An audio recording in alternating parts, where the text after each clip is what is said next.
Tai ką, aptarsim mūsų price ir kainų palyginimą, kaip tinklai ir kai kurios prekės ir prekių grupės atrodo sausio mėnesį. Tai ką galima pasakyti, kad prekyba prasidėjo 24 metais su stagnacija.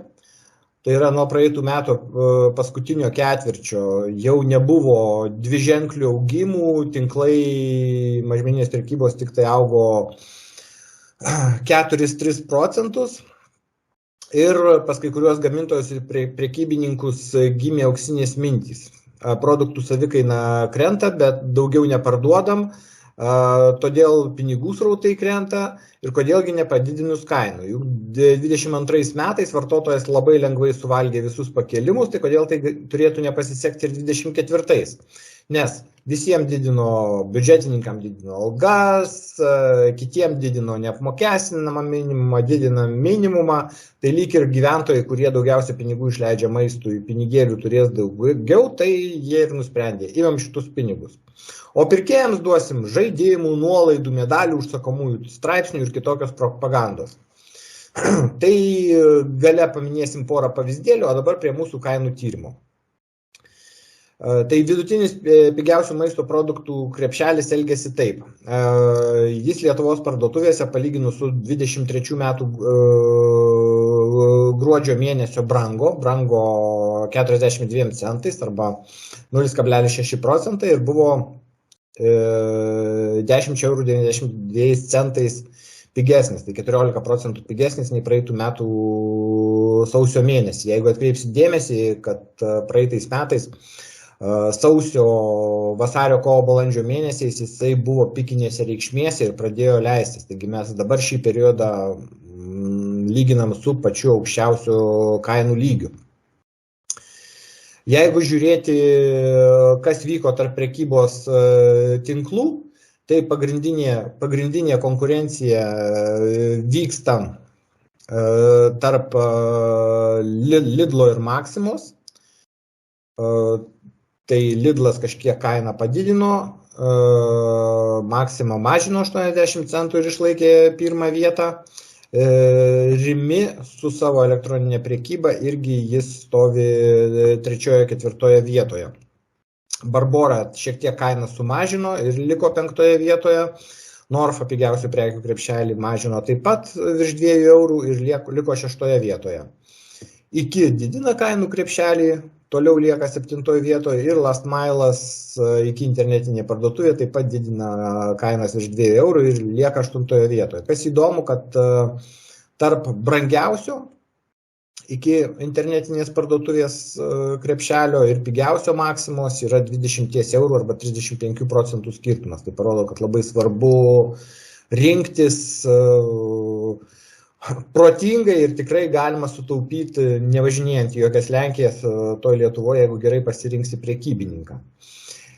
Jeigu žiūrėt populiarių ir žinomų prekių krepšelius, tai čia situacija kitokia. Tai su gruodžio mėnesiu palyginus jis taip pat kyla 4%, o su praeitų metų sausio mėnesio jis krenta praktiškai 3 eurais, tai yra irgi 4,7%.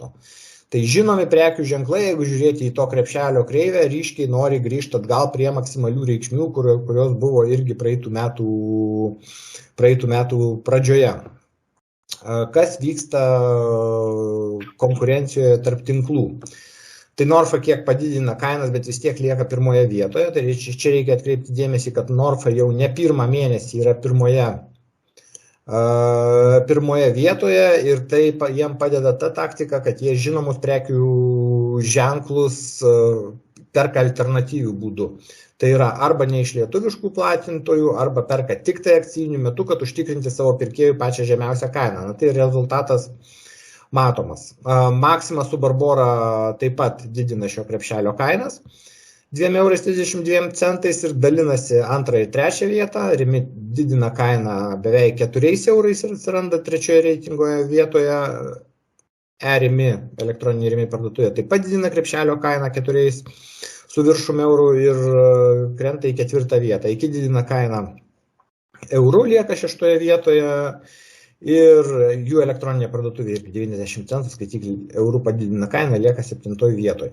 Skirtumas tarp pigiausio ir brangiausio krepšelių tarp Norfos ir Last Mile yra 5 eurai arba 10,2%.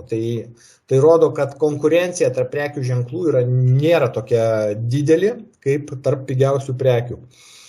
Tai reiškia, kad prekių ženklai kainą tą įtakoja ir didelio skirtumo tarp tinklų nėra. Tai čia sutaupimo mechanizmas yra paprasčiausias, tai sekti tinklų akcijas, jeigu norisi pirkti žinomų prekių ženklus. Bendrai, jeigu šnekėt apie prekes ir apie krepšelį, tai iš stebimų 52 prekių brango 13 prekių, pigo 38 ir vienos prekės kaina nesikeitė. Iš viso reikšmingai 10% daugiau brangsta 2 prekės iš 52 stebimų, tai labiausia brango pigiausios pomidorų sultys, Lipton arbata, pigiausia avižiniai dribsniai, virta dešra. Pigo 36 prekės, reikšmingai daugiau negu 10%, tai apie 20 prekių. Pigiausia malta kava, saulėgrąžų aliejus, pigiausias jogurtas, jūrų lydekos filė, pigiausia juodabirė arbata. Bananai, todėl kad su jais dažniausiai konkuruojam, pigiausia juoda duona ir pigiausias pienas. Čia galima pasakyti, kad šitie pigimai yra dėl tos priežasties, kad daugelis tinklų susirado pigiausias alternatyvas. Anksčiau ne visi turėjo pačią pigiausią arbatą, ne visi turėjo pačią pigiausią kavą, tai todėl visi praktiškai turi tas pigiausias alternatyvas, su jomis konkuruoja ir todėl tas vidutinė kaina krenta labiau. Dabar pasižiūrim, kas vyksta su pagrindinė mūsų prekiam, tai baltymai, kiauliena. Kiaulienos kaina, jeigu žiūrėt su praeitais metais, tai yra biržinė kiaulienos kaina ES krenta 1%. Bet jeigu pasižiūrėt, kad suprastas koks kainų lygis, tai yra vis tiek apie 30% brangiau už 5 metų vidurkį ir praktiškai 40% brangiau už tai, kas buvo 22 metais, tai yra prieš karą. Taigi kiaulienos kaina vis tiek lieka aukštesniam lygmenį, taip, tai yra pigiau negu praeitais metais ir matosi pagal praeitų metų kreivę, kuri buvo labai stipriai užkilus. Mes turėsim žemesnės kiaulienos kainas, bet ko gero lentynoje mes to nepamatysim, mes tai matysim tik per akcijas, tai mums duos daugiau akcijų. Vištienos kainos kol kas praktiškai kartoja praeitų metų lygmenį. Kaina nekinta ir kainos išliks artimiausių metų tokios pačios, nebent mažės kavinių restoranų apyvartos dėl padidėjusio PVM, bet tai čia mūsų lietuviški klausimai ir papildomi vištienos kiekiai pateks į mažmeninę prekybą. Tada matysim daugiau akcijų. Na, iš tikrųjų, lyg tai dabar per paskutinės apžvalgas mes ir matėm, kad restoraninių dalių, tai yra mėsos be kaulų, reiškia krūtinėlės filė, praktiškai kiekvienas tinklas akcijuoja daugiau ar mažiau. Tai čia kol kas 100% teigt, kad taip viskas supigo negalima, bet panašu, kad ši tendencija yra, kad papildomi kiekiai eina iš restoranų į mažmeninę prekybą.